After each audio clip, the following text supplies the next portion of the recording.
夏季赛的征程已悄然度过1/3，每支队伍的新目标也逐渐浮出水面。有人渴望打败强敌，拿回应有的自信；也有人渴望增强默契，成为一支更优秀的队伍；有人渴望告别低迷，讨回自己交过的学费；也有人渴望再现辉煌，拿回属于6冠王的荣耀。 要开的，但是开的并不好，而且回身Yuki的打上起了不错的效果。但这个时候韦恩的血量稳定，终极时刻一开，往后一滚，秦举在找他，这下 QA 没有收掉韦恩呐，这样有人渴望复刻追分奇迹，再当一次故事的主人公；也有人渴望创造自己的传奇，用实力宣告时代的更迭。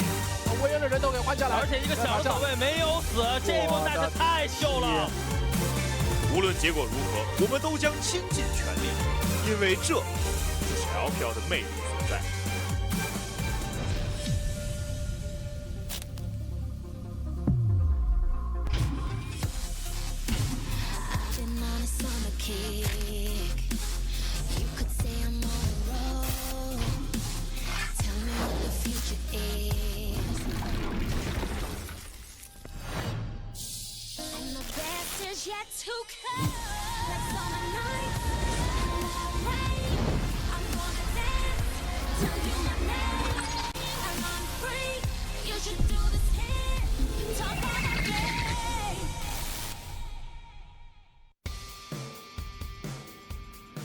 Our very last day here at the LPL before we transition into Rift Rivals, before we have that extended break and watch our top 4 teams from Spring compete.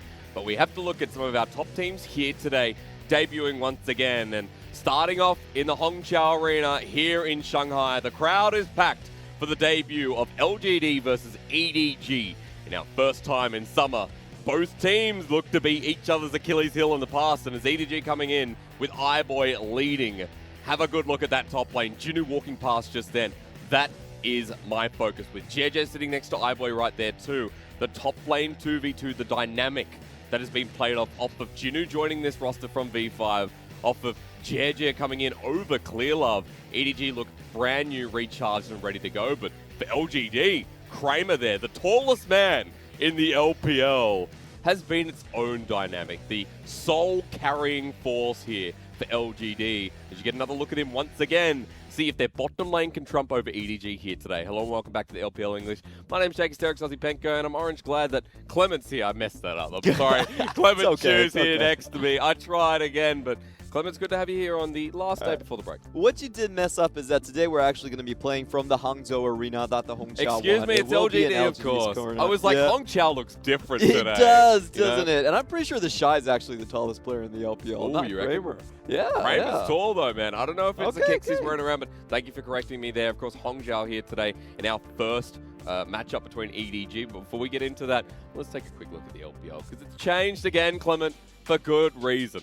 Big story of the last 2 weeks is up 3, down 3. Edward Gaming, sorry. I took you there. After taking 3-0 to start off, drops 3 in a row. And JD Gaming on the flip side, they now win 3 in a row. So they're coming into that streak where they're trying to cross over each other into playoff territory. They've taken the magic off of EDG. JDG need this going into Rift Rivals, and rightly so. Yesterday, the win was massive. Let's not forget as well that we'll see RNG a little bit later who want to climb themselves up, but Standing starting to get displaced with FPX just keep on going straight ahead. Yeah, top 2 Rift Rival teams are still there on the table for you. Fun Plus Phoenix and Top Esports that we'll be representing next week are still on the top of the LPL. So first, before we get into that, let's look at Rift Rivals before we get into today, rather, because I want everyone to know what is on the line, which teams are going ahead, because at the moment, look, JDG, IG, that's fun. But FPX, our best team in 3rd seed, come at me.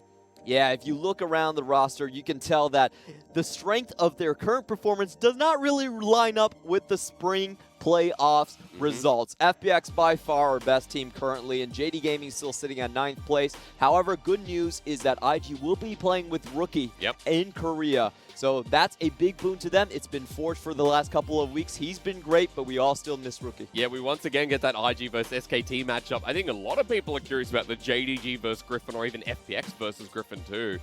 By far the best performing team here in LCK alongside Kingzone and Damwon. So we get the matchup of the dream. The LPL, the LCK fighting it out once again, and LMS and VCS coming at us in a package again. Yes, there's a small mistake on this graphic. It actually will be Pongvu Buffaloes, or Dashing Buffalo, excuse me, in the 2nd seed place over Mad Team. True, that's right, because the VCS first seed becomes the 2nd seed of the LMS and VCS combined. So that's absolutely right, but that's Rift Rivals coming up on July 4th. That'll be our pride and joy going over to Korea, Clement. Yep, so far the LPL has dominated that tournament. Let's see if it will continue. Yeah. And going back to Sunday, which is today, it's all about historical themes. Yeah, and we're going to look at today. This is the Championship Sunday. These 4 teams have taken 10 out of 13 LPL final champions. Very true. And, you know, it's a big history day. We love to do these in the LPL. Just have a reminder for every one of you. LGD took it 2015 spring. EDG, 5 championships between 2014 and 17. OMG actually took the first LPL title. That's right. And RNG has 3, 2 of them with Uzi. That's right, year. and each and every team looking to their return to former glory as well. No team in power at the moment, if you want to count it like a government system here in the LPL. So with our first matchup being LGD and EDG, a rivalry that goes back and forth. The championship teams that it was a while ago, Clement. It was a while ago, but I think that same chemistry is still there. You have to remember, LGD is the first team ever to take away a finals from EDG. Never happened before that. So a lot of things going, but what I really want to look for in this matchup is going to be the mid lane. I think the mid lane's going to be the crucial one. You have Yuki versus Scout. Both of them are great on the Irelias, great on the Azir. They play a lot of high mechanical champions. And if you look at their teams, their bot lane is still their main focus in terms of their damage. You look at their gold share, it's not that high, but they are the pillars for their teams in the mid and early game. And this is a meta that's defined by the mid and early game. So the way these 2 mid laners duke it out will define how much of a leeway they have heading towards when they can hand off the game to the likes of Kramer and iBoy. And remember, for the likes of Yuki, he's always been that back and forth. He's always come back in over other mid laners, most recently being Ian, but Scout has always been there for EDG. So while the pillar's always been there, he's the one that has grown up and up and up, and that's right, for EDG, it's more reliability on Scout. Yeah, we have to look at the recent stats, however, and Yuki has actually been beating out Scout pretty heavily in terms of just he's had some efficiency. Good lanes. Yes, a lot of the more Karma play coming out along with the Olaf and Azir taking things a little bit step backward, while Scout recently has been a bit up and down. Yeah, he has been a bit up and down. We have a bit of footage here as well, because I know that for EDG, when we focus on the mid lane, it's good to talk about it, but it's also good to see it. I'll throw that up for you in a second, because with Scout, like, explosive matchups, but then you get into the fights, and once again, he's team fighting well, as we expect. Yeah, the team fighting aspect from EDG is something that we do have to touch on a little bit recently, because EDG did go on the 3-game losing streak that we've just seen. I know I said, yeah, explosive, and then it's like, oh, maybe not. Recently so far. And we do have to touch on why this is the case, because we've been going through a lot of the B-roll and the footage and whatnot. And the main thing is that EDG have just not learned when to back down. When they're in a losing position, they will force team fights. And in all of these team fights, you can see they're the ones that start to initiate them themselves, but then they get it turned upon their heads and they just kind of lose. So it's very rare to see EDG in this type of a situation where they're mainly losing just off the team fight call and the decision to go in or to back out. And a lot of times what you see is that they'll lose the initial salvo and they'll continue to invest they just keep into going it. in. Yeah, and they'll lose more and more and more. So this is something that EDG needs to clean up with their teamfight decision making. They need to be able to accept losses at times, back away from objectives when they're losing. But they That's really why haven't that been doing IG that. game was a very good example of what not to do. Yeah, so there's a lot of work cut out for that. And to be honest, I think this has been a period of a bit of instability from the mid lane. At least it happens now for EDG rather than down the track, Yes. rather than in playoffs, because I think we saw more instability when they went up against Sino Dragon in last split. So the questions for EDG keep running, whether they're running dry or not, against LGD, who, Clement, I know you're going to name for LGD running into this matchup. Yeah, LGD have been known as the Robin Hoods of the LPL. Now, they take from the strong and they give it to the weak. That's what their record suggests. Yes. And in the franchising era, LGD has actually been the kryptonite of EDG. Very true. As weird as it sounds, now this is a team that just counter logic-wise always seems to defeat them. And I've actually looked back at how they did it in the previous splits, and there's two main things. Number one, they're chaotic as hell.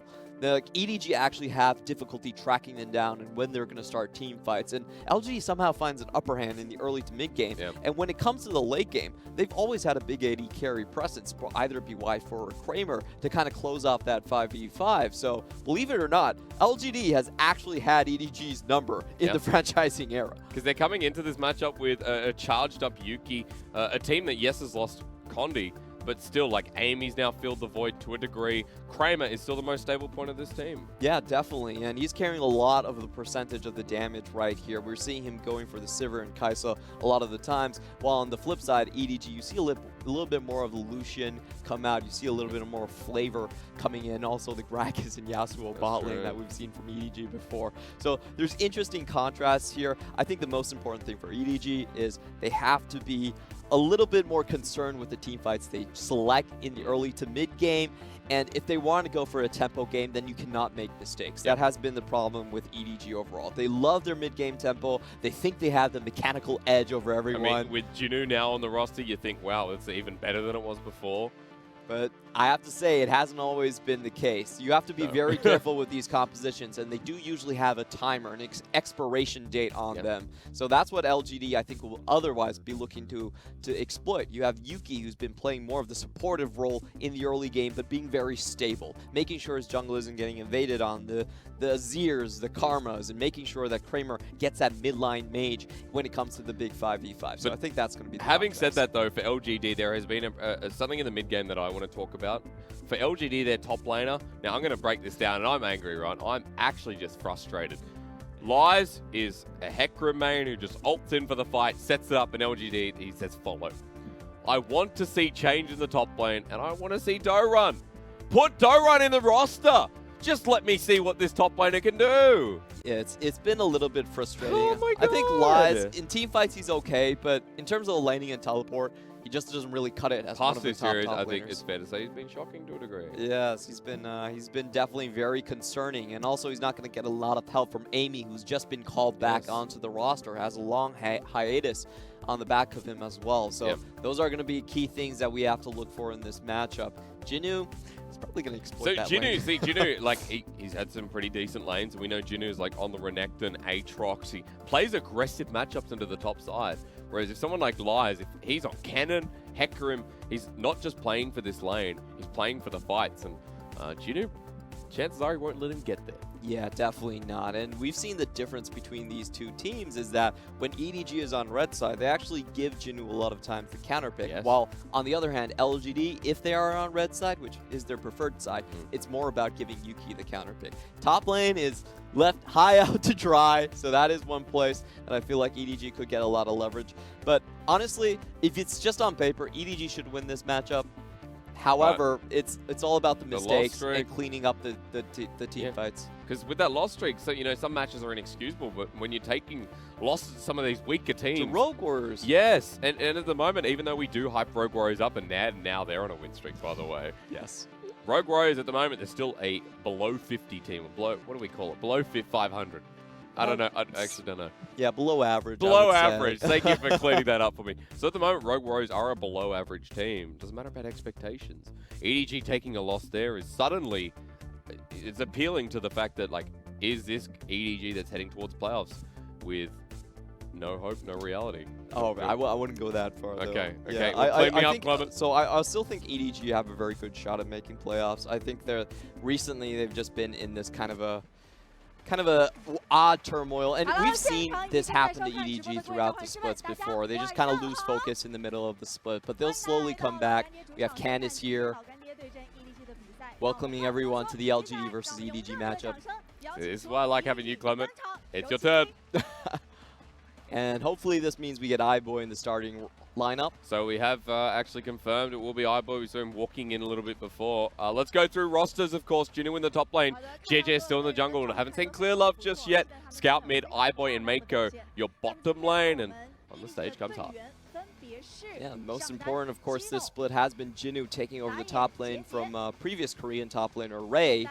He's been doing very, very well. Came over from V5. That was a split, his breakout split, I would say. And a lot of Riven, a lot of Aatrox, a lot of Renekton. He's been holding it down with the bruisers in the top side. Yeah, and the fact that Jiejie is playing like aggressive matchups like the Olaf or you see, you know, the Rek'Sai. We've even seen a Karthus, funnily enough, out of Jiejie, which I know is not aggressive. Just worth mentioning. This top 2v2 is exciting to watch, each in their own individual aspect. But of course, we're in Hangzhou.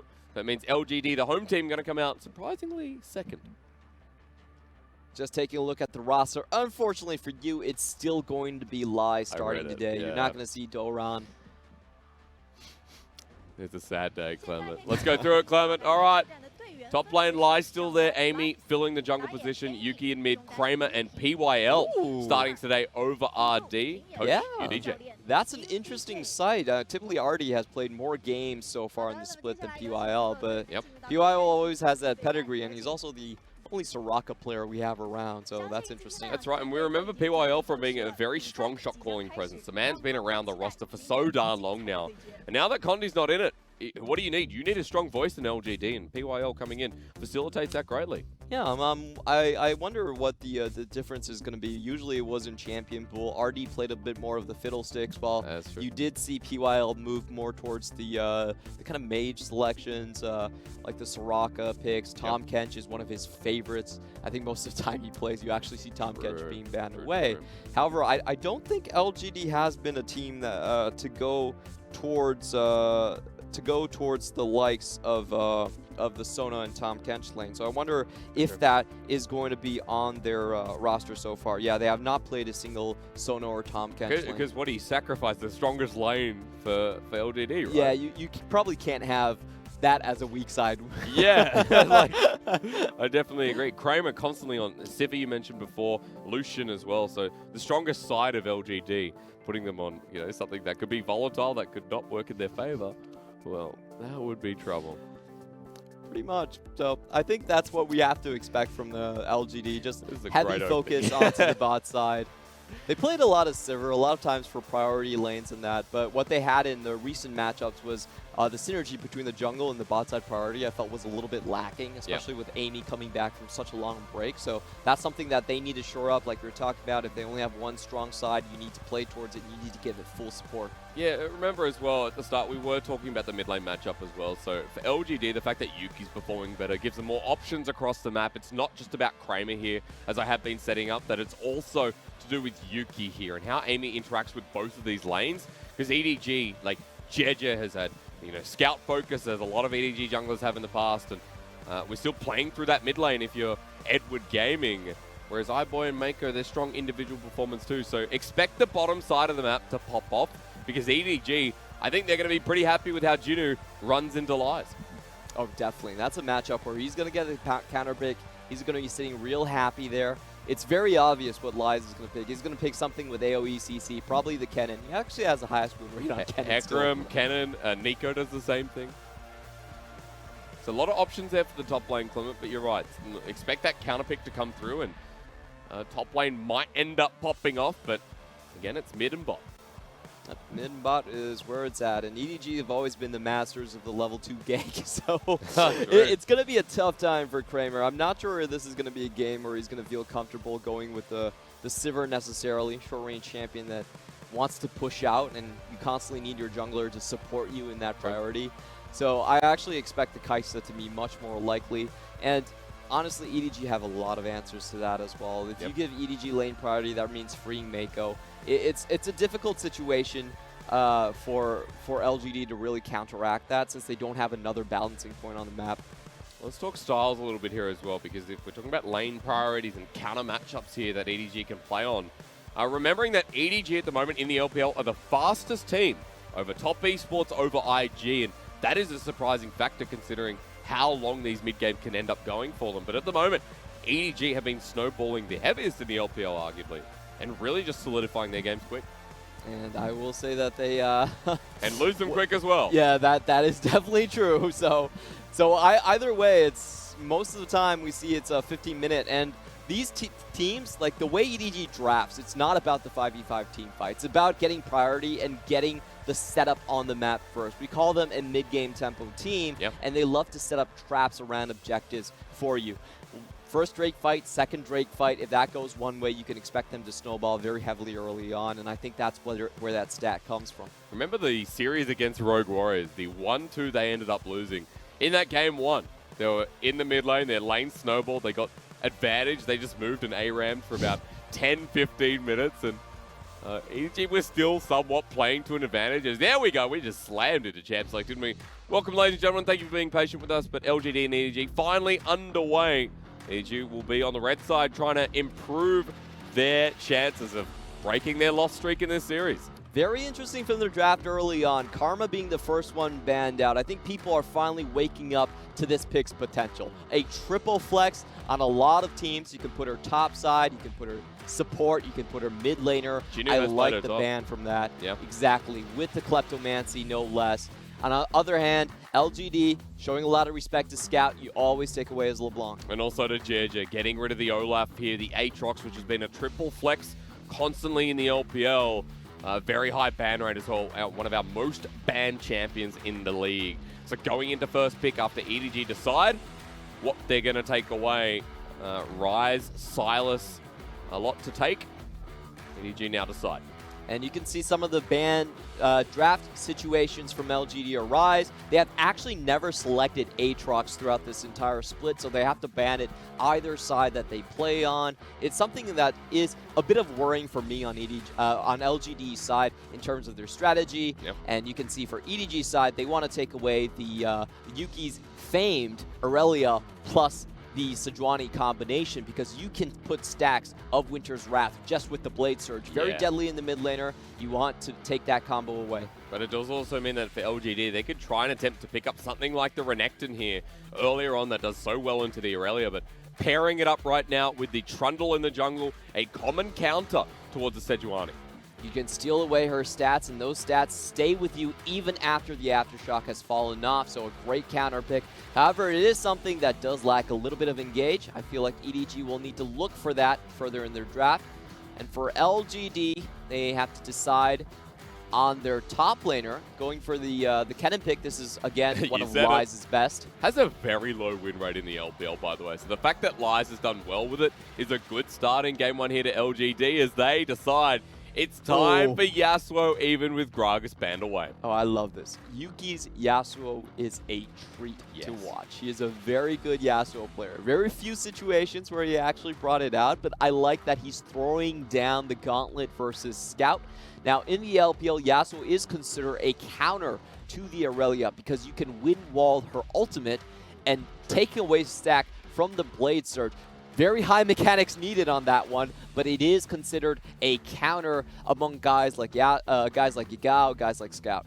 And also remember that if we're talking about pairing up with the Sejuani, the Yasuo more or less does similar things with the Permafrost passive on Sejuani, so you still get that bonus 2v2 that we're expecting to see in the mid lane, but you're focusing elsewhere now. EDG deciding it's no Luomao, it's no RD, but it's still PYL. Fiddlestick's going to get banned away, alongside a Nautilus ban from LGD. I think that has to be more respect shown to Luomao rather than to PYL, to be honest. PYL hasn't had the greatest success on Fiddlesticks, but we all saw what it could do. 14 kills on Imp last time around, and we all know the power of that Fiddlesticks plus Kai'Sa combo in the bot lane. It's absolutely sickening. It's been gaining popularity in the LPL. That's why they're taking it away. Oh, such a good series last night. I'm hoping to get the same thing here out of LGD and EDG. You don't see a Fiddlesticks, sure, but you're seeing a lot of bot lane bans come through. It's the Alistar that's paired up with it in the second ban phase. It's the Siffer taken away from LGD, surprisingly, but they don't want to give iBoy any priority. He's left with a B-tier pool with something like the Kai'Sa, an opportunity, as you mentioned before.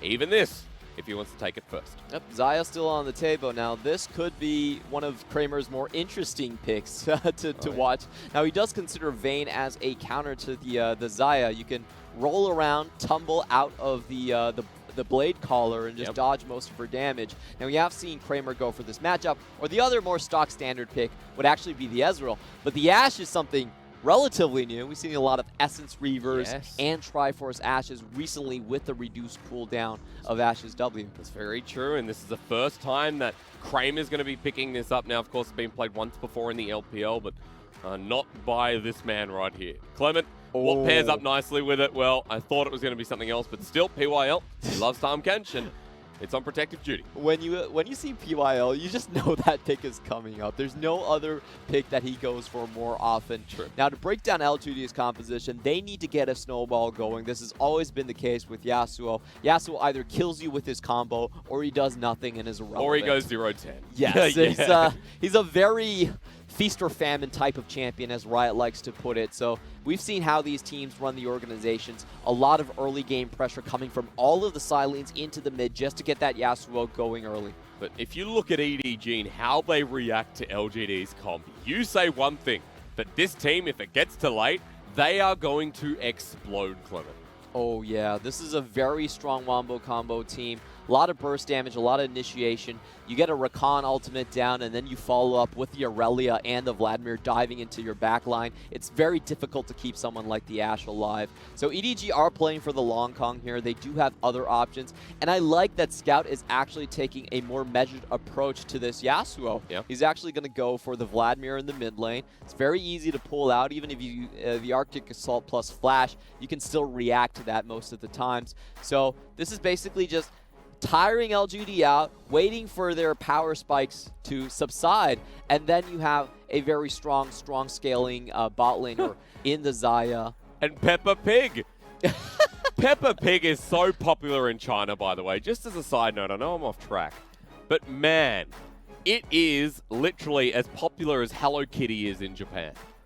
That is true. I don't know why. You've been here longer than I, Clement. I've sat down and watched that show with my cousins when they were growing up. Do you have kids? Wow. No, not yet. Oh, Not any that I want everyone to know of. So okay, be like, yeah, you're announcing it on an LPL broadcast. Like, kidding. It is very popular though. So I'll bring us back because taken away from that, there is still an important matchup that needs to be noted. It is again in the mid lane where Scout's going to be tested here by Yuki. This was the lane we were talking about, and this is why a Yasuo into a Vladimir suddenly starts appealing to the masses. Yep, it's a lane that you're going to have push priority earlier on, and I think it's more about what EDG actually does with that. If the Yasuo can roam towards one of these side lanes and find kills. Could be potential to look towards a bottom lane, a lane that with the Xayah Rakan could start blowing up. But picture this for me, ladies and gentlemen. LGD have a rich history here in the LPL. One against EDG, where they have been the Achilles heel. And the thorn in EDG's side as a pause comes through. I love this directorial cut. That was straight the onto perfect Kramer's pause. face. Kramer's like, man, what the heck was that? Pause the Yasuo. I think it was perfect because he actually had the exact same expression as the Yasuo coming out of the tower. Is like, what the? Yeah. It paused not on Scout, but on Yuki. So Scout, bless you indeed. So we'll find out exactly what that's about, but get into game one very shortly. So looking at the combos, I just want to touch on a couple points I think are going to be very important. Like both of these comps actually rely a lot on just one-shot combinations. If you look at the Rakan and the Vladimir, that's how that combination is going to work. Same thing coming in from LGD. I would actually say LGD had a little bit better priority in their mid and their bot lanes earlier on. That's Tahm Kench very strong in terms of his just solo stats. His damage right now is pretty insane. The tongue lash got boosted for a reason. Yeah, and especially with the new builds on Ashe, where it's more about getting your volley down and just spamming your volley, I don't think she's ever going to be in a position where she's going to go into a lot of auto-attack trades with Xayah, where she's going to lose out because of the lethal tempo. Yeah. So the way I see this is really LGD want to get the action kick-started, and they want to go into the blue side for EDG, set up vision over there and try to shut Jiejie down. They want to have priority moving both sides, and whenever they can find a pick, the best scenario is just give it to give it to Yuki. Let's see where Jiejie starts, because we're expecting the red side normal for Olaf. Towards the top side on it's hard when you're like, red side start. They're on red side. You know, red buff starts what I'm talking about. But EDG, you don't expect this for the bottom lane gank, and Jiejie may be transitioning to blue buff, depending on what happens here. Like I said, Clement, they stole the drums from W. Xi'an doesn't even have the drums anymore. Like, Hangzhou literally imported them. It's a long way from Hangzhou to Xi'an. I think they bought their own drums. They just put it on the truck and just shipped it. All right, welcome to game number 1. Finally, ladies and gentlemen, we're out of that pause and into Summoner's Rift. Jiejie going to be backing away here after what was attempted at a level 1 gank towards the bottom side, but it will be a red start indeed. And see where he moves from there. Okay, EDG trying to remain outside of vision, but still caught here anyway. This is smart though. Xayah, Rakan, even level 1. It'll be a W start here from iBoy. They're in a good position, but Kramer and PYL walking past now. They know they're here though. Oh, good W there. Frost lands and Kramer spots out the bottom lane. So no cheese here just yet. Yeah, we see this very common from Meiko. Something that people don't know is that Rakan actually has the highest base AD of any champion in the league. I actually think it's top 3. Probably not the highest, but top 3 in the league. So with Spell Thief early on, the level 1 is actually super dangerous. Especially with Xayah just boosting the attack speed alongside it. So that's a fun fact, Clement. Thank you for teaching me that. Now, of course, in this bottom lane, keep an eye out for the level 2 because Xayah, Rakan, although there's going to be a lot of push here from Kramer and PYL, we know exactly what this lane does at that month. Yeah, it does a lot of damage earlier on, and Xayah is just a lane where you can constantly get poke on the enemy AD carry. We've been seeing her really being considered as a counterpick against the Sivir, where you just use the clean cuts, 1100 range, and also her passive, which is 900 range, and you just keep on chipping away at the HP powers of the enemy. You're set up in a good position with Eimy moving towards the bottom side now as well. iBoy Meiko hit that level 2, but Kramer did as well, so the push starts to come in, and Eimy now towards Krugs, where it seems Jiejie not hovered around his blue buff just now. Is going to take that with these 2. So we can see with the ward setup that LGD really wants to control this next scuttle coming in at 315. They already have priority in the mid and bot lane, and they have the ward set up for it as well to cover the tracks. I want to see if they can converge on that point. 1v1, sure, the Trundle will take that, but with the lanes, how the lanes are going, I do expect LGD to be able to take that one. And at the very least, if you want to add another lane to the mix, Topside is getting bloody up here between Lies and Jinoo. Jinoo slowly winning out on the trains, but no more corrupting potions versus a Klepto Kennen.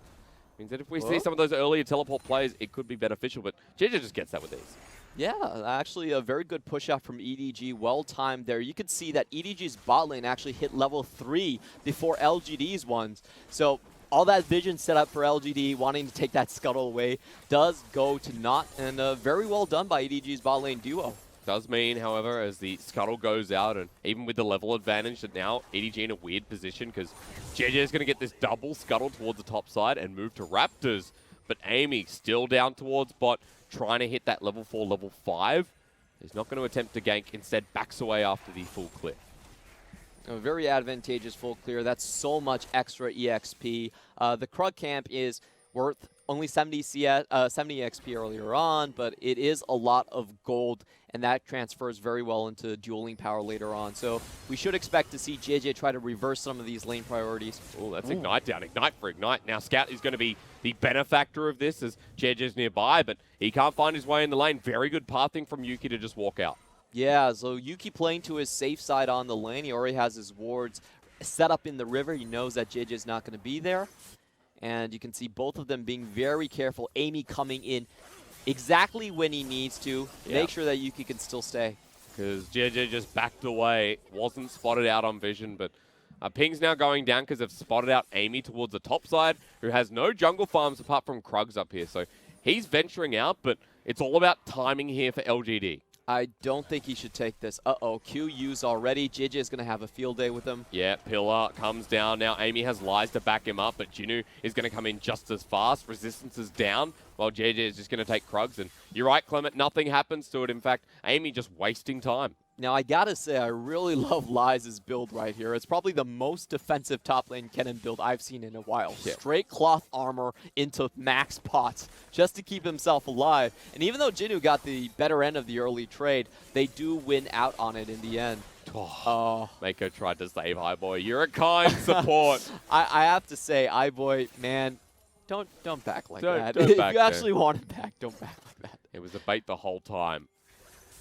Look at Jiejie in the mid lane, though. You speak your bait, you speak of this man right here. Yuki level 6, but it's not going to matter with the pillar down. Him and Flake down as well. You get yourself the phase rush, speed boost. Scout hits 1, hits 2, but Yuki does survive with the help of wind wall. So a gank comes through. You do not burn the flash from the Yasuo. Just giving him a little bit of a, a little bit of a touch up there. Yep, but you do have mid lane priority, and Eimy, level 4 versus level 5, so Jiejie has the extra 40 damage on Smite. Easily takes away Big Chicken and walks out of there all the same. Eimy starting to slowly get beaten out in this jungle. Yeah, I really have to question the earlier move towards the top side there. I know it's defensive in nature at sometimes, just trying to get that vision in for Lies as well. But contesting Trundle when his Krug is about to come up. Vanguard's edge into the slicing Maelstrom. Clement look top still because he's not stopping. Underneath turret, it doesn't matter. Why did Jinoo flash? We'll ask that a little bit later. A 1-for-1. Hey, sometimes you gotta have dreams. You gotta feel it, you know. If you're gonna flash, I feel like you flash earlier, but when you get first blood like that, you go back and you pick yourself up Mercury trade so it doesn't happen again. Yeah, we've been seeing a lot of these builds recently from melee champions. You just build the Merc treads against these mages, not because you want the defenses, but you want the all-in potential. Like, that 1.5 second stun is gonna wear off so quickly, and you're gonna be blade surging on that Kennen. We're going to have a quick look at the replay as Meiko was hovering mid, but guess it's not going to happen, but this did. This definitely did. Oh, wow. That was such a beautiful Vanguard's edge from the side, and just a flawless duet to start out at the front. That was perfect distance away from the wall where Kennen had no possible way to dodge out. And you do have to remember that the E no longer gives you extra resistances anymore. Oh. But Jinoo going to find himself into the jungle of Eimy. Flashes forward. He misses the Winter's Flail. Still has the ulti. Jinoo trying to dodge away. Finally, the ult lands, but here comes Jiejie with now level 6. He's hit the subjugate mark. He wants to use it on Eimy. He flashes. He chomps. He gets a resistance. They're going to take it with the ulti as well. And Jinoo gets 1 kill. Looks to bully out Lies for another, but iBoy and Meiko in the bottom lane have found PYL. They get the Blade Caller in. It's but the other way around. Just licky tongues him. And a 1-for-1 across the map. LGD trading bottom side. Yeah, and that was just a straight 2v2 from Kramer and LGD to win that bottom side. I'm very surprised at the outcome of that one. No ults were even used then. Both of them were still level 5, and they get a flash and a kill. This is massive. And no summoners now on EDG's bottom lane too. So Kramer still has the flash available. The Enchanter Crystal Arrow has just come up as well. So they can repeat offenses if they want, and Kramer knows that.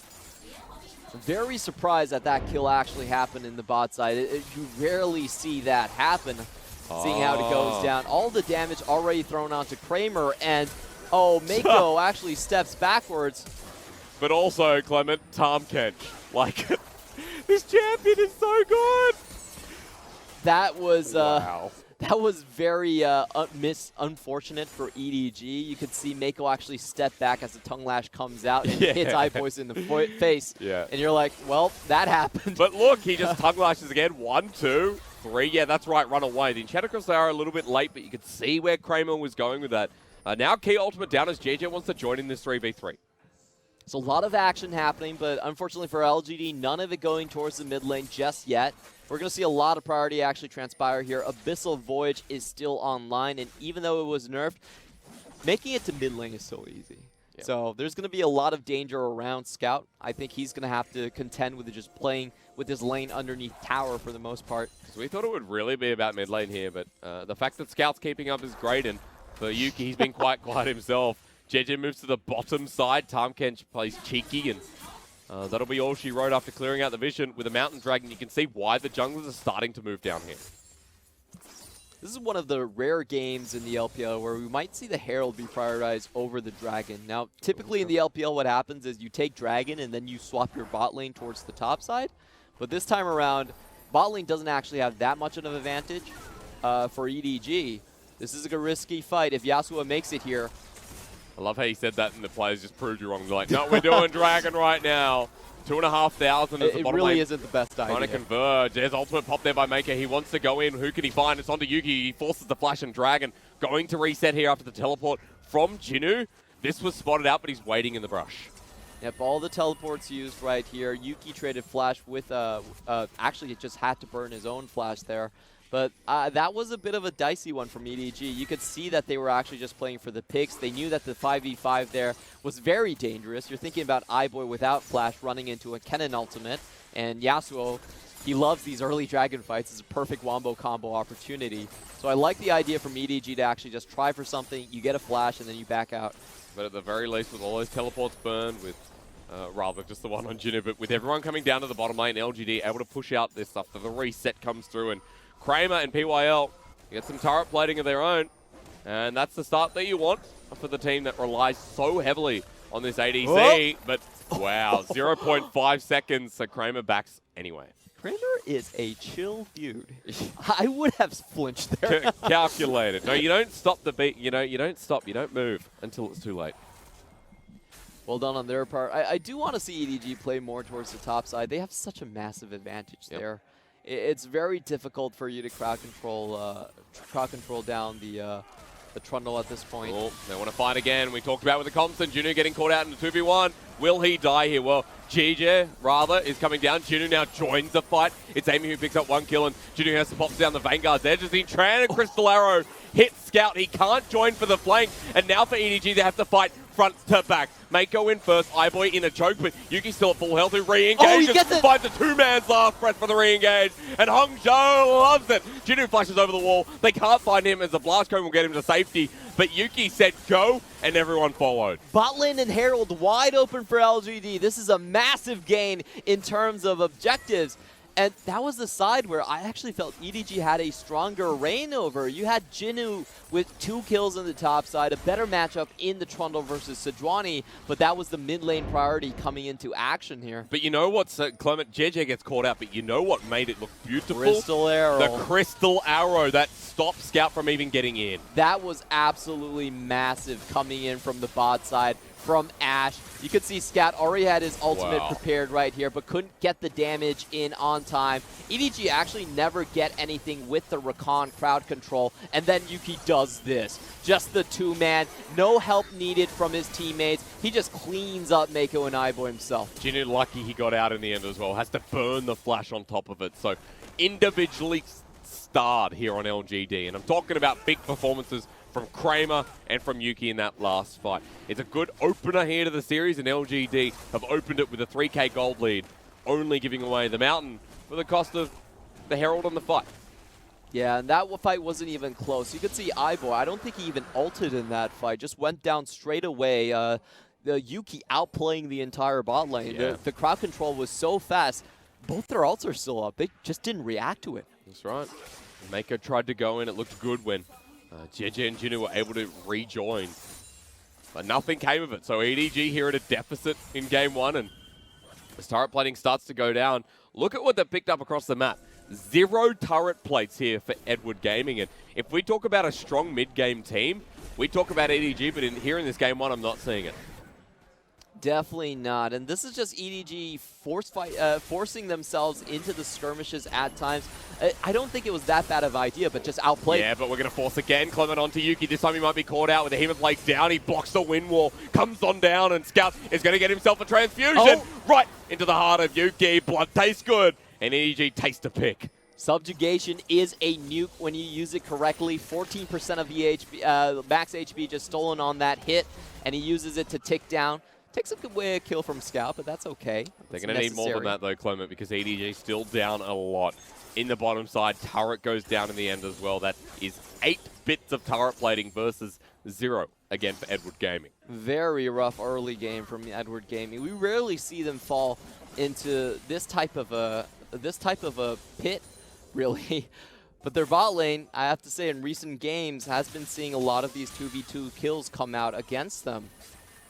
And going into Kramer and PYL makes it so difficult, Large, you cheeky devil. This guy's looking pretty good on your screen as well. 2-1 and 2, down in CS in the lane, but still proto belt. You're heading towards what was originally going to be that Zhonya's Hourglass. Seeker's Armor Guard will be coming shortly, and the rest of LGD can get around this team fight that is going to be built up in the mid game with now a longer mid lane. And just taking a look at Ashe's build, I almost always forget that we're a patch behind. That's so true. That's true. Not the volley changes yet. It's still going to be the standard Blade of the Ruined King build. Much stronger when you come into those early contact dragon fights. In fact, we're 2 patches behind now, Clement. You know, we're just keeping it old school here at the LPL. So in 9.11, of course, Blade of the Ruined King, and expect to see the Renan's Hurricane come out second here for Kramer. Doing pretty well in his lane as well, going up against an Essence Reaver and iBoy. Now, I want to point out that the Yasuo mid is not towards the Infinity Edge just yet. It's just the static shift for now. So, level 11 Yuki is scary, but not as scary as we're going to expect the big brain Yasuo.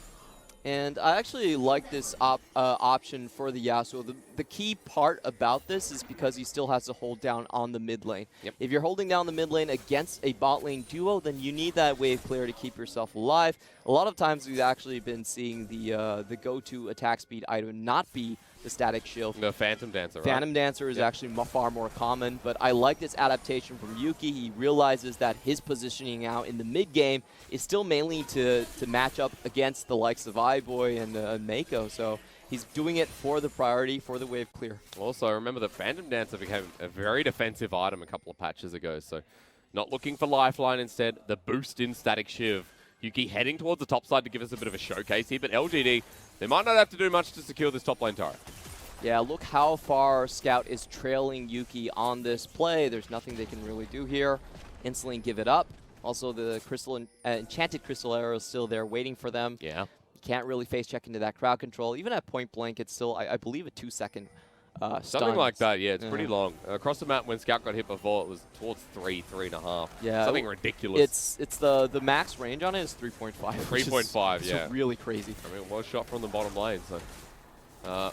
well, will we see another one as good as that? Who knows? But I can tell you one thing right now. It's going to hurt a little bit more. Kramer with the BF sword pickup and Boots of Swiftness for the Ashe as well. Now, that is rare to see, but if someone who can chase and slow at the same time, why not? So I think the main idea is that it does provide slow resistance, and that allows you to get away from things like the Tides of Blood, things like the Pillar, and things like the Vanguard's Edge. But still a very rare one to see. Look at this. Attack, run. Attack, run. It's cool. I like the innovation here from Kramer. I also like that Eimy is looking for the fight down the bottom lane, and Jinoo now going to be in knock-up territory. Yuki, they find the Permafrost, they flash forward, they get the Whirlwind, and they smack him down. See you later, Jinoo, and hello, LGD's bot. Yeah, just so easy to get that Q Arctic Assault combo off. It's basically impossible. You know what, to Clement? dodge. This is our Yasuo Gragas here. Now, I know we've done it a couple of times before. NA and EU touched it, but man, the Sejuani, Yasuo is still facilitating a similar role. Very true in this case. And this is, you just can't let that composition run away. Like, the win rate for the comp actually hasn't been that high in the LPL overall, but when it gets a lead, it's super damn oppressive. Yeah. We play so well off the snowballs here as well, and you're seeing one in facilitation as Dragon goes down to LGD. Their first of this series, and it's going to be followed up by the double cloud potential. So when you have Boots of Swiftness as an Ashe AD carry, and you have double cloud Dragon, the potential for 3, you're going to be moving fast. What is it? It's 420 right now. Hell yeah, Kramer. He's moving fast. That's bruiser territory for most of the champions in League of Legends. Mate, that's Moby's territory. We're getting there. Definitely getting there. Level 11 on the Ashe right now. I'm keeping track of the levels because Enchanted Crystal Arrow base damage is only going to go higher. And you're getting a quick look at how that AD carry matchup is shaped up as well. It's 1,300 gold to the Ashe right now. Even through mid, 1,000 there. And, I mean, jungle has been a big part to play here as well because Jiejie has fallen behind the wayside. And there's not a lot of help for EDG really coming in here. Remember the compositions we were talking about. EDG still running much of a one-hit type of composition. Yep. What they need is their players all in the same spot so they can chain their abilities to get those kills. But right now, they're being spread across all of these lanes at the same time. EDG are going to have to give up some of these lanes and group up to find pressure. A 6k gold behind, and further to the point of compositions, we're also talking about how we get to that late game, and there is that, as you mentioned, nuke. Yeah, it's a one-hit wonder. But you need time for EDG, and with Baron now spawning up, with LGD being very proactive here with their vision, it's going to be hard for EDG to get to that point. So right now, look at those 2 items on LGD, and look at that 100% each. Perfect. Whenever they get Baron, they win the game. That's basically what it says. Whenever they get first Baron, they've always been able to close out. I've seen some 0% there as well, by the way. Yeah, if you've never taken Baron, then you don't, 0%. However, it is a reversal of their Baron control rate. We saw EDG with a 20% plus on that going all the way up to 61% on the Baron control rate. Yeah. This game, it's going to be far more difficult for them, and with the lead LGD have Blade of the Ruin King on the bot side as well, I think they're fairly comfortable to just start. A Phantom Dancer just picked up there for Kramer as well, making him harder to kill.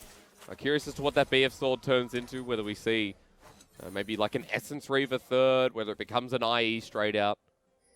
Because you're going into not even IE picked up there for iBoy. Yeah, I like the idea for PD, just anti-dive when it comes to Jinoo. And this is a point where we should really be paying attention to how LGD is actually closing off and constricting the map. I love what PYL is doing right here. You can see once they have priority, moving together with their top lane to in unison and just warding off the map on the red side.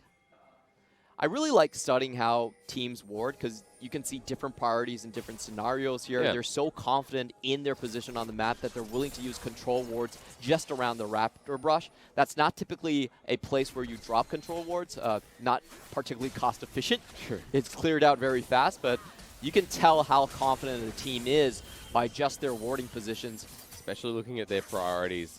EDG, a team that a lot of the time we don't see a lot of dragons in their game. Low security rate, but and this game's a good example as well. 2 dragons, 22 minutes as the bottom lane turret goes down. Look mid. Kramer's found himself a juicy target in Jiejie. Good stun from Lies. Even ults in. He feels it. He even picks up a kill. That's 3-1 and 2. That's a 2-item Kennen. And the pick finally comes through for LGD.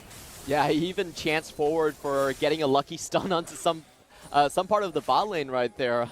Cutesy idea. Unfortunately, he didn't get a lucky roll with that. But it's about more than lucky if at the top lane, because Lies now feeling it. They've got the priority in the mid lane once again, and EDG struggling to defend, although they have the wave clear. And LGD going to back away after that. But remember, Baron on the menu, only 1 ward in the pit for EDG, and LGD, 100% security rate on the game if they can pick this one up.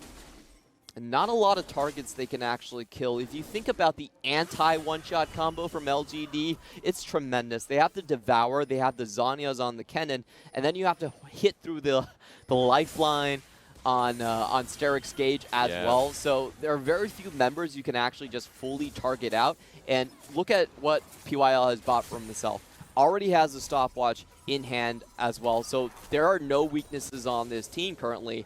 EDG's hopes of just getting a pick are so damn slim. Because the gold lead hasn't changed at all, so if you're looking at EDG's windows, it's still the same as it was 5 minutes ago for these 2 very non-bloody teams in the LPL.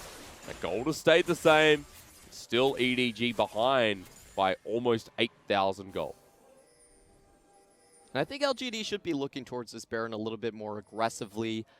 They've had great wards across the entirety of LGD's red side jungle. You can see EDG just don't contest most of their invades. So I think the next few steps, you're going to see Kennen now, the one with the teleport transport towards the bot side. As long as Lies can hold his own against Jinoo, it should be a very cut and dried case of just moving into the enemy jungle. EDG trying to actually influence another lane. You're looking at Yuki in the top side as Enchanted Crystara hits iBoy. Look at Meiko. I'm not taking that for you, but I'll take that one. The bottom lane might just die together because of it as iBoy has to now finally pop the ultimate, but he flashes into the permafrost. And they'll survive, but the juggling of aggro, maybe, for EDG's bottom lane. Ooh, but that's a big cooldown for iBoy. Both Flash and Ultimate gone, and that's plenty of time for LGD to start hacking on that Baron. You can see Jinoo and Jiejie standing here willing to defend, but LGD's 4 can easily hit this away. Jiejie now, remember, there's 2 forms of CC, Tahm, Kench, and the Sejuani with the Vanguard's Edge coming out might delay things as Hemoplague onto 4. This for Scout, defining moment as Jinoo goes in, get a 2-man floor straight, goes golden. Scout still wants to follow up. They find their first pick at EDG. Their team fight comes alive. Their support comes even more so. They get 2 for the price. The 1, it's a fire sale, and every part of LGD must go. Okay, that was a bit of a questionable devour since Yuki still had his flash. I don't think that was I would call that a mistake from LGD's side, but it's a massive window for EDG. And now they just start at the Baron. Why not? EDG said we were behind no longer. 3K aiming in front of it, the steal a necessity. At 2, at 1, they get it, but it's the Vladimir. Why would you leave it to the 50-50? It doesn't matter because EDG have found the Sejuani, and the Pyro King falls backwards into death. EDG with the Baron with the game now back on relatively better terms. LGD just bit off more than they could chew. In that engagement, they were missing a number of crucial ultimates, especially from Eimy. His was not up. And when you saw Lies go into the fight, he actually didn't get crucial stuns onto Scout. Scout was able to dodge out of the entirety of the damage that was being dealt. Yuki did not get his ultimate off either, and this was great from Scout. Very, very good team fighting from Scout. He gets a full channel Tides of Blood behind the wind wall. They take down Kennen, who had a Zhonya's for some reason, but wasn't able to proc it. And then you have, it's basically kind of like, you know, running a truck into a pregnant woman, and you get both deaths right there. Oh my God, no, Clement. I'm sorry. That was very unfortunate from the bot lane. Oh my God. And they were just missing too many ultimates. Sure. Oh, it's so dangerous casting with you.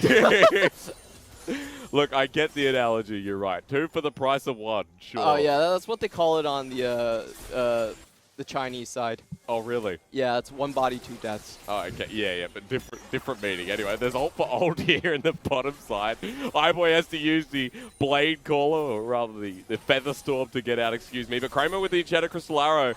There's an opportunity now as LGD find themselves Scout, but he's got a 2-man ulti. It's a level 16 Vladimir. I don't think they want this. He's in a choke. He's going to heal up fully. And this for Yuki could be bad to worse. Permafrost onto Scout, but is it going to expire? No. He gets the transfusion and LGD rotate. PYL and Kramer saved that play. Very good Abyssal Voyage. You could see this pinpoint spot PYL dropped into, cut the entire bot lane off from EDG, and despite Scout playing that so well, they still couldn't save him. Like in all of these engages, just watch how Scout is actually playing these team fights. It is incredibly impressive. He's actually anticipating the wind wall and letting the Tides of Blood rip behind the wind wall. He's always very conscious of his positioning, but PYL really got the better of that one. Yeah, that's why you're thankful to the bottom lane here if you're Yuki and Eimy. Rest of EDG not willing to commit on down, but they've got 20 seconds before their mid lane, who doesn't have teleport, rejoins. Now that Baron buff was purely a defensive maneuver. I can't even say that word. Yuki moves to the top side though, and just because EDG got the Baron doesn't mean they're purely back in this game. They lose top side anyway. Yeah, it's very easy to forget how much of a disadvantage they actually are. Still 6k down in the gold lead. Yasuo still does a lot of damage in these team fights. So if EDG want to play, they cannot let Scout be the first one who's engaged upon. They need him to have full damage throughout the entirety of the team fight. And that's actually how they won the first one. Like, I have to say, even though Scout was caught out there, he's been playing these very well. He did the shy Vladimir. Remember Game 3 finals of Spring Clement against JDG, where the shy was just face front into JDG in the Vladimir. Yeah, he one-shot imp. Yeah. 4 3-man Hema Plagues. That's how it happened, and Scout showed that in our last fight. So expect the Rabadon's Deathcap Vladimir to start being more consistent with this. Scout has been one of the core members of EDG and has always been a big strength of this roster. Now he's going to have to show it here in Game 1 because we mentioned they're still at a deficit. Another Dragon up. There's big items here on LGD and an outplay necessary against Kramer and PYL. Really love the way EDG's positioning this one. They're clearing the wards, creating a blind spot, and basically forcing LGD to walk around them in these fights. So LGD, they're actually just taking the straight run. This is how they beat FPX, by the way. They ran it down mid lane. You're going for the Dragon. Get it or get back. It will eventually go down, but LGD say it's a free inhibitor. Or at least inhibitor turret. Good enough. Wow. You take that trade if you're LGD, double Cloud versus double Mountain now, but Baron's up in 145. On top of this play, they can also get vision recontrolled in front of Baron.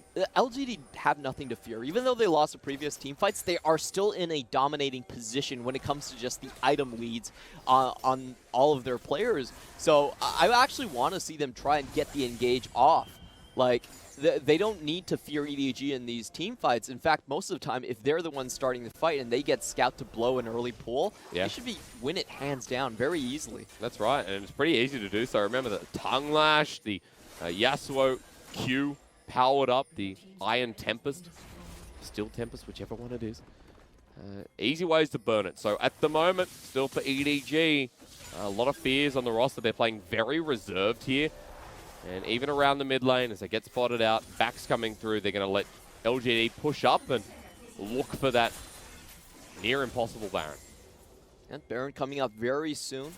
Just 47 seconds, and you can see how LGD are already paying this out. The way they want to fight this is try to catch EDG as they're coming out to push their mid lane wave.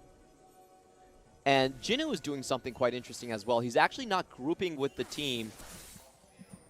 No teleports on LGD actually available outside of Kramer's TP, so that's not going to be very viable. But teleport up on Jinoo, so he's on his own in the side lane as mentioned, but I can still join these fights. Level 16, he threatens the turret while maybe EDG can get some vision for this or at least make a play towards the Baron. Now we've seen this happen with Jinoo where he does over push on the bot side a little bit. Well, does get away with that one. Safe and sound. Now it does look like the way LGD are going to play this is they're looking for a bit of a stall now. At least until Lies gets his TP up. Okay. Free item Kennen, by the way. Lies going to hit on back to this red buff. He's looking for the 4th item here, which seems to be the Void Staff for the Kennen, but EDG. Ignore that, because they've started the Baron, and boy, with double Mountain, this goes down fast. They go in with the flash, in with the ulti, the quickness as well. The Enchanted Crystal away from Jinoo, he says. EDG is a 5-man stack, move away themselves.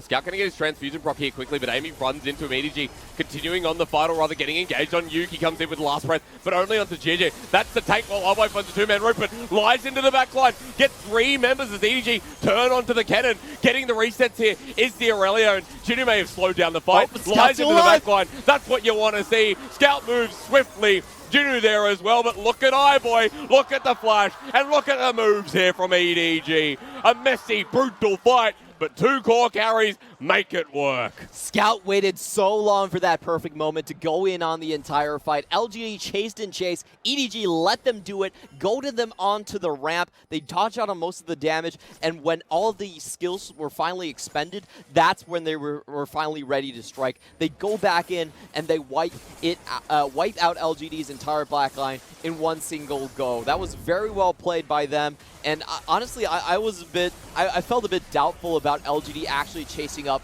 onto the ramp. They could have reset vision here. They could have taken the scuttle and just had a stronger position around the Baron, but they wanted to go then and now. Let's watch how EDG actually plays this out. Look at iBoy. Yeah, the ultimate on Jiejie wasn't actually that useful. Eimy goes down almost immediately. He can't tank anymore, and working their way up into a ramp like this is so difficult. The Scouts gets the triple Tides of Blood on everyone, all the soft targets. You know, Kramer doesn't even bother to flash after that. He knows he's a dead man. God, that was such a brutal fight, though. Desperation from both teams seemed, and LGD have lost what advantage it seemed to have as well. The nuke is online. You cannot stop Scout anymore, and I'm just so impressed by the amount of confidence and patience EDG has been playing with these team fights. Yep. They lost 2 members before they decided to turn in and knew that they could clean things up. And I want to point out that you said you can't stop Scout, you're so right. Who's going to do it? The Ignite not available for Yuki. That's a big tool against the Vladimir healing, but let's not forget, you pick up the, what's that item called? The Mortal Reminder, what's the small item? I keep forgetting. Executioner's Calling. Where is it on the Ashe? Kramer has gone for the QSS, has no more room in inventory. He's relying on the Morello Nomicon coming in from his top lane. That's very true. I think the way that LGD need to approach this team fights is that they cannot have Lies go in and be the initiator. It's too hard to actually find the kill when you're running up against into the Vanguard's edge, against iBoy who has his ultimate. It's much better to use the Kennen ult as purely just zoning for Scout. I think if you can stop Scout from unloading a single combo onto Kramer, then it's worth it. You don't need to play front to back the way Lies has been. Then Yuki can start working his magic, but when is that going to disappear? Because EDG have picked up 2 turrets. This Baron buff is Omni aggressive. Last one was negating the loss that was built up for EDG, but this late game Baron is doing absolute work. They're ready for the topside wave to crash in, 2nd time around, and EDG is starting to group up. Yeah, and I think the way Yuki should do it is, look, going against Jiejie, probably not the best idea. With Subjugation on Sejuani, it's going to take so damn long to kill him. But you can go on Jinoo. He doesn't have the Guardian's Angel, so that would be a great target to try. And you're speaking of targets, it's a wrong one for the Enchanted Crystal Arrows that's dodged away from EDG. And that cooldown is still very consequential. Cramer this time around does have the Quicksilver Sash ready, so he should be able to survive a little bit longer with that MR resistance and also the GA up for Yasuo as well. LGD still hanging on to the gold lead ever so slightly. Yeah, but it's nothing like it once was. We were talking 7, 8K against EDG, now down to a mere 1,000 at 35 minutes in the game. And when you're a team like EDG that has the Baron buff, has the push, and the big minion wave coming in, you've also got Mountain. You can siege very easily, but remember, if iBoy gets caught out with the last res, that could happen. They lock him back in place, and Jiejie is ready to be popped, but the Windwall blocks it all. They return back in, but Scout is into the back line, heals up, hits 3, Jinoo in with the Vanguard's edge. Scout and Jinoo going together like best friends should with a 3-man full stretch. Jinoo does drop eventually. A disaster for EDG as Lies gets the flank, and Scout is left without his passive. He hits 1 transfusion, but doesn't get another, and LGD wipe Edward Gaming.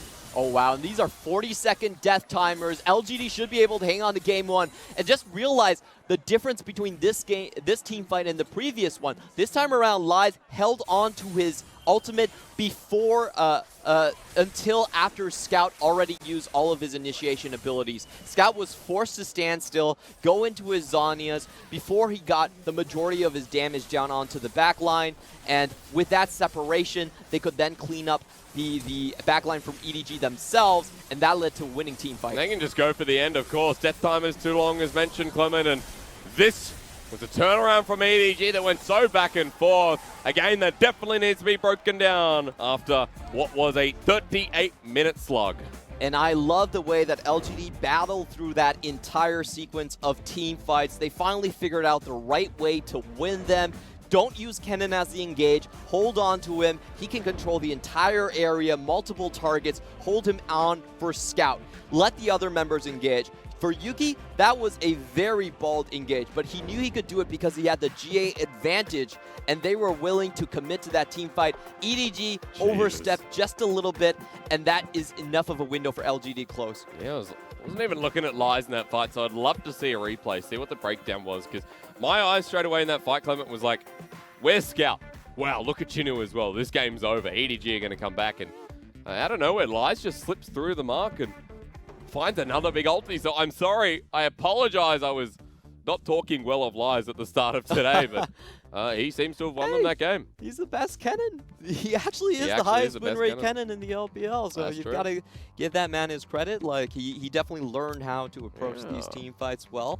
And that was a game where honestly, I felt LGD could have closed down a little bit cleaner. They had such a massive advantage overall. And PYL's shot calling and Tahm Kench play, I think, is the main reason they got so far ahead. The fight in the red side was so stunning to see. And he's actually picked very good drop locations, separating the team fights, separating the skirmishes, making sure they have a numbers advantage on one side of the team fight at the very least. Yeah. That's very experienced Tahm Kench. The bottom lane got them through into the mid game and with such a strong capacity. Then we got into the late game, and who got them to that? It was top lane Lies. Like, Lies, and to the point as well, through the mid lane, Yuki was just always a threat on this Yasuo. Yeah, I actually think PYL should get the MVP of this game. True. Early game, you get the kill on the bot side, you get the early skirmish going. And that early skirmish was disgusting to watch from Yuki as well. No ultimates blown from EDG's bot lane. They just pop their heads into the brush and instantly die. No reaction time. That was sick. I mean, I'd be happy to give it to him as well for the early game, but we'll see. That was game 1 already. The momentum against EDG. See if the loss streak continues right after this.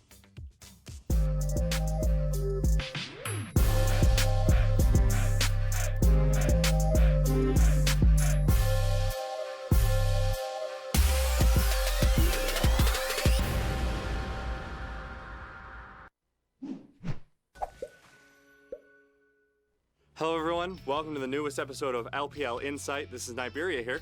Top Esports took down Bilibili Gaming in a 2-0 series just a few days ago, and their jungler XX had some fantastic gameplay to show off. Let's take a look in his site. At a minute 48 into the game, XX gets a ping from 369 telling him that ADD has no vision in the bush. With this message received, XX puts his plan into motion. After clearing the Krug camp to hit level 3, he rushes straight towards Kennen, scanning with his red trinket to make sure he's still unseen. Watch XX's flash here. That's a resolute action. As XX was approaching Kennen, ADD kept his flash available in case he could find a way out. But XX shows his amazing judgment once again, flashing into the bush to give Ryze vision to cast W on ADD, following up with a flag and drag CC combo to get the kill. What's more, ADD makes a deadly mistake after the gank. He TPs back into the lane after he revives. XX turns back immediately and kills Kennen again with the Ryze Jarvan combo, giving ADD a traumatizing sense of deja vu. After destroying BLG's top lane, XX switches his focus to the bottom lane. We'll just ignore that failed flag and drag combo. Top Esports decides to start the fight, and XX blinks into the battle with Ryze's Realm Warp, using both Cataclysm and his EQ combo to lock down Meteor. Then he uses Stopwatch to keep himself alive. Look carefully at Kuro's position here. XX loses vision on Sylas, but knows what's about to happen. Without hesitation, he flashes away out of danger. Once more, he makes a perfect play with his judgment and fast reaction times. In the last team fight at 32 minutes, BLG start the team fight with Kennen's teleport. When Knight is in trouble and the team falls into chaos, XX makes another game-saving decision. He flashes in and uses Cataclysm to melt Meteor. Then he follows up with an EQ combo to knock up Jinoo, marking him with Plasma, which lets Loken dash in and finish the fight. Top Esports' fantastic play is on full display, and XX shows his amazing game sense once again. With the fight won and Baron buff ticking, Top Esports destroy BLG's Nexus and finish the game. We'll see more amazing gameplay from Top Esports and XX when they come back for the summer split. See you next time.